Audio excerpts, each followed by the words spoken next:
నమస్తే అండి, నేను మీ జయలక్ష్మి. ఏంటి కవర్లన్నీ ముందు పెట్టుకొని కూర్చొని జయలక్ష్మి ఏం చేస్తుంది మళ్ళీ అనుకుంటున్నారు కదా.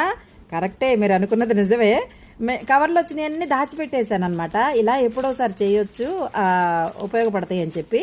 ఇలా కలర్లు చూసారా, ఎన్ని కలర్లు కదా, చక్కగా చిలక పచ్చ, ఎల్లో, బ్లూ, రెడ్, ఇలా వైట్ అన్నీ కలిపి చక్కగా పువ్వుల్లాగా తయారు చేద్దామని ఒక ఆలోచించాను. బాగుంది ఆలోచన, నాకు నచ్చింది. ఇంకెందుకు ఆలస్యం అని చేస్తూ మొదలుపెట్టాను అనమాట.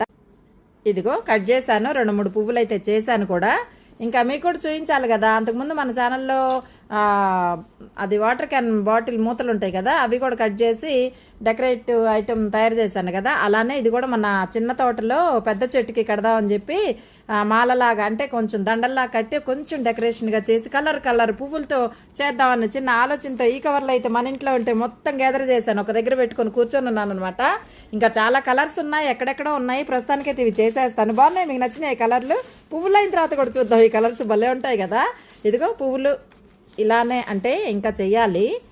స్టార్ట్ చేశాను ఇప్పుడే. సరే, స్టార్ట్ చేసినప్పుడు కూడా మీకు చూపిస్తే మీరు కూడా ఎవరైనా ఇంట్లో పిల్లలుంటే చేయడానికి బాగుంటుంది కదా అని చెప్పి నేను ఇలా చేశానమాట. నేను తయారు చేసేటప్పుడు ఇప్పుడు కొంచెం ఒకటైతే చూపిస్తాను మీకు, ఓకేనా. ఇదిగోండి, ఈ కవర్ ఉంది కదా, ఇప్పుడు ఇక్కడ నుంచి ఇక్కడికైతే కట్ చేసుకుందాం. ముందుగా మనం, మా పాప వంట చేస్తుంది, వీడియో తీయడానికి నేనే తీసుకున్నాను కాబట్టి చూపించడం కుదరట్లేదు. ఇలా చక్కగా కట్ చేసి చాలా సింపుల్గా హ్యాపీగా చేసుకోవచ్చు అండి ఇంట్లో. ఇదిగో ఇలా కట్ చేసుకున్నాం కదా, ఇప్పుడు చూద్దాం మళ్ళీ. ఇదిగోండి ఇలా కట్ చేసుకోండి చక్కగా, హాఫ్. మళ్ళీ ఇటు కూడా హాఫ్ చేసుకోవాలి. అంటే మధ్యలో కొంచెం అయితే గ్యాప్ ఉంచాలి మనం. అలా ఉంచితేనే మనం మాలగా కట్టుకోవడానికి పువ్వులాగా వస్తుంది అనమాట. చక్కగా ఇలా చేసుకున్న తర్వాత చూపిస్తాను మీకు. ఇదిగోండి అటు ఇటు కట్ చేసుకున్నాం కదా. ఇప్పుడు మనం ఏం చేద్దామంటే ఒక సూది దారం తీసుకొని చక్కగా ఇలా కుట్టేసుకోండి ఫస్ట్ మధ్యలో. తర్వాత నేను చూపిస్తాను ఇప్పుడు మళ్ళీ.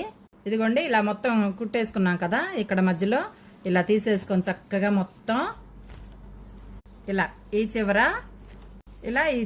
అనుకోండి. ఇలా చక్కగా దారాన్ని అటు ఇటు పట్టుకొని గట్టిగా మధ్యలో పట్టుకొని, కట్ చేయని దగ్గర మధ్యలో ఉంటుంది కదా గ్యాప్, అక్కడ పట్టుకొని ఇక్కడ ముడేసుకోండి. ఇక్కడ మధ్యలో చక్కగా ముడేసేసుకోండి నీట్గా.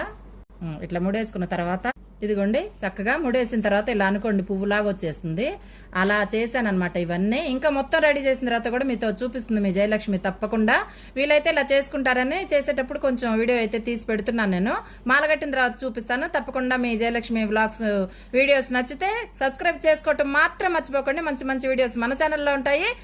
లైక్ చేయండి, షేర్ చేయండి, కమెంట్ చేయండి. తప్పకుండా ఎలా ఉంది, మీకు నచ్చిందా? నేను మీ